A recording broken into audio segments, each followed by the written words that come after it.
Dear students, in this video you will learn about types of losses occurs in three-phase induction motor.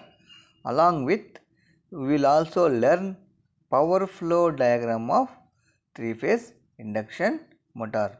So first we will see what type of losses will produce three-phase induction motor. So here three-phase induction motors produces mainly two type of losses. So one is constant losses, other one is variable losses. Here constant losses are further classified into core losses and mechanical losses. So constant losses are two types.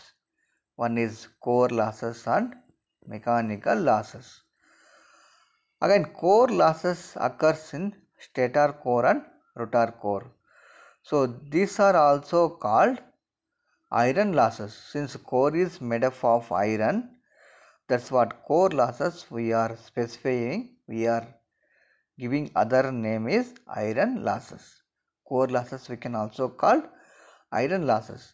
So these losses includes eddy current losses and hysteresis losses. Again, core losses are subcategorized into two types. One is eddy current losses and hysteresis loss.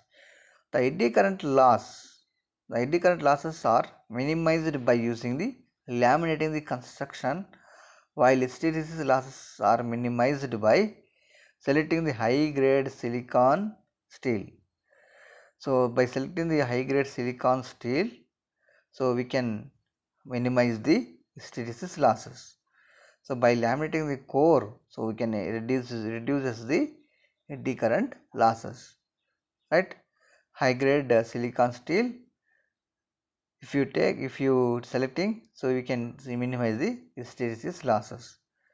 So as the material for stator and rotor. Now mechanical losses. So constant losses are core losses and mechanical losses. So core losses are classified into eddy current and hysteresis loss. So eddy current losses we can minimize it by laminating the core, and hysteresis losses we can minimize by selecting the high grade silicon material, high grade silicon steel material for both stator and rotor. Now coming to the second type of losses in constant losses, that is mechanical losses. Mechanical losses are again classified into friction losses and windage losses. So friction losses occurs due to bearings, and windage losses occurs due to wind opposite to the speed of the induction motor. The friction losses with speed, but practically the drop is the drop in speed. The drop in speed is very small. So friction losses are very small. Hence these losses are assumed to be part of constant losses. So friction losses are very small. Friction and windage losses are very small. So that's what these mechanical losses we are assuming constant losses. Now we will move to the other type of losses. So that is variable loss. So variable losses occurs due to copper. So copper windings. So due to copper winding of stator and rotor, these copper losses or variable losses occurs. So here the copper losses in stator and rotor windings due to current flowing in the windings. So due to ohmic resistance of stator winding and rotor winding, so I square R losses or copper losses we are calling as a variable losses will be present. As current changes, so current will changes with respect to load changes. So current changes with respect to load varies. So load changes. These losses are said to be variable losses. Why we are calling these losses are variable losses is, so once load is changed, current flowing in the winding also will change. So that's what these losses, these copper losses varies with respect to load. That's what these losses are variable losses. So generally stator iron losses are combined with stator copper losses at a particular load to specify the total stator losses at a particular load condition. And rotor copper losses are 3 into I2R square into R2, and where I2R is rotor current when rotor is running. So rotor is running, so I2R is rotor current at a particular load. R2 is the rotor resistance per phase. Rotor resistance per phase. Now we will see the power flow diagram. So P in, that means input power, is equal to root 3 VLIL cos pi, and P2 is rotor power developed or mechanical power developed. So mechanical power developed is equal to P2 minus PC.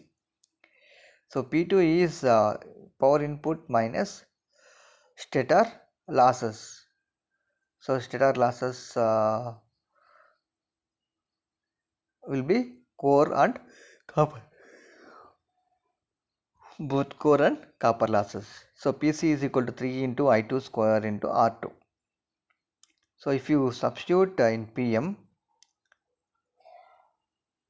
so PM is equal to P2 minus PC. So substitute, you will get mechanical power output. So P output is equal to PM minus mechanical losses.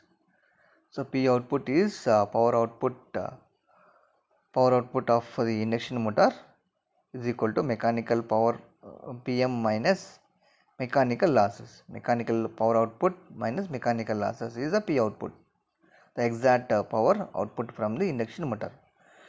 So here we have a power flow diagram. So input we should give. If you want to start the induction motor, we have to give input. So here input is P in. So net electrical input. So we are giving stator winding, stator losses will be present. Now from the stator we will get stator output is P2. So P2 is P input minus stator stator losses. So that input we are giving to the rotor. So input to rotor is stator output. So now stator will due to the stator output, rotor will rotates. So rotor will produce the copper losses. So copper losses we are taking PC, and rotor will develop the mechanical output. The gross mechanical power developed is PM. So once rotor rotates, rotor will produce the rotor copper losses and mechanical losses. So that is mechanical losses are friction and windage losses. So finally you will get exact output power. Power is P output. So useful power or shaft power that we are giving to the driven the load. Okay.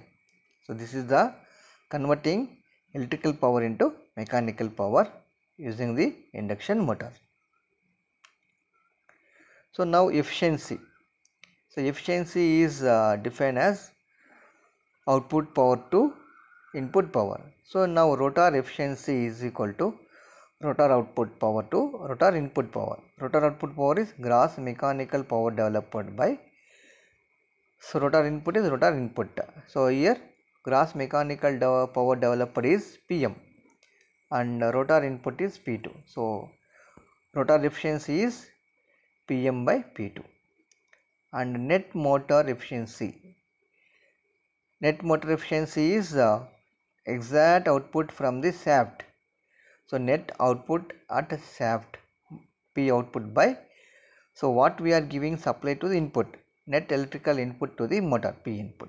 So this is the motor efficiency, net motor efficiency and rotor efficiency. So rotor efficiency formula is important, PM by P2. So this is about various losses and power flow diagram efficiency of 3-phase induction motor. Next video we will see no load test on 3-phase induction motor. Okay, thank you everyone.